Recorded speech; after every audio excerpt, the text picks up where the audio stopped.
Sir வணக்கம். முன்னாள் மாநில தலைவர் எல்முருகன் அவர்கள் வேல் யாத்திரை அப்படின்னு சொல்லி ஒரு பெரிய பிரச்சாரத்தை வந்து மேற்கொண்டார். நீங்க வந்ததுக்கு அப்புறம் முருகன் மாநாடு அப்படிங்கிற ஒரு பிரச்சாரத்தை மேற்கொள்ற மாதிரி புரிஞ்சுக்கலாமா? இது என்ன மீனிங் சார்? இல்ல, வேல் யாத்திரை ஏற்கனவே நாங்கள் திட்டம் போட்டு அது நாங்கள் எல்லோருமே சேர்ந்தது.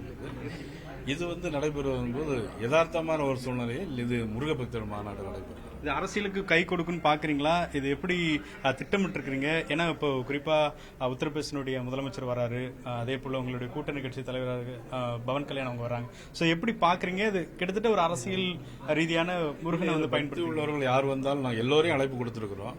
இதுல பக்தி உள்ளவர்கள் யார் வந்தாலுமே திமுகவை சேர்ந்தவர்களாக இருந்தாலும் சரி, அங்கேயும் பக்தி உள்ளவங்க நிறைய பேர் இருக்கிறாங்க. அவர்களும் அதுல கலந்து கொள்ளலாம்.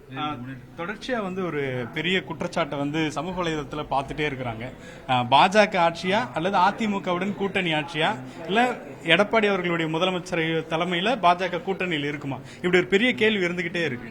இந்த கேள்வியை வேல்முருகன் மட்டும் இல்ல, உங்க ஊடகங்கள்ல இருந்து 60 நாளா இந்த கேள்வியை ஒரு 120 தடவைக்கு மேல கேட்டுட்டே இருப்பீங்க.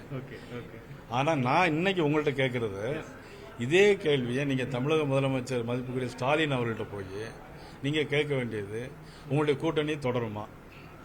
நீங்க விடுதலை சிறுத்தை எத்தனை சீட் கொடுக்க போறீங்க? காங்கிரஸுக்கு எத்தனை சீட் கொடுக்க போறீங்க? இதே கேள்வியை நீங்க அவங்கள்ட்ட கேட்டு மந்திரி சபையில் வேற யாருக்கெல்லாம் இடம் கொடுக்க போறீங்க அப்படிங்கிற கேள்வி அவங்கள்ட்ட கேளுங்க. இல்ல, இப்ப தொடர்ச்சியா திமுக அவங்களுடைய சார்பில் இருந்து நாங்க கூட்டணி வலிமையா இருக்கிறோம்னு சொல்லிருக்காங்க. அதே போல கம்யூனிஸ்ட் கட்சியும் விடுதலை சிறுத்தைகள் கட்சியும் நாங்க கூட்டணி தொகுதிகளை கூட சேர்த்து கேட்போம்னு சொல்லியிருக்காங்க. குறை சொல்லியிருக்காங்க, ஆட்சி சரியில்லைன்னு அவருக்கு சொல்லி விமர்சனம் வைக்கிறாங்க. கூட்டணியில இருந்து நாங்க விலக மாட்டோம். விமர்சனம் வச்சுட்டு விலக மாட்டோம்னு சொன்னா அதுல என்ன அர்த்தம் இருக்குது? முதல்ல விமர்சனம் வச்சுட்டு விலக மாட்டோம் அப்படின்னா அப்போ அதுல அரசியல் ஆதாயத்துக்காக தானே கூட இருக்காங்கன்னு அர்த்தம் இல்லையா?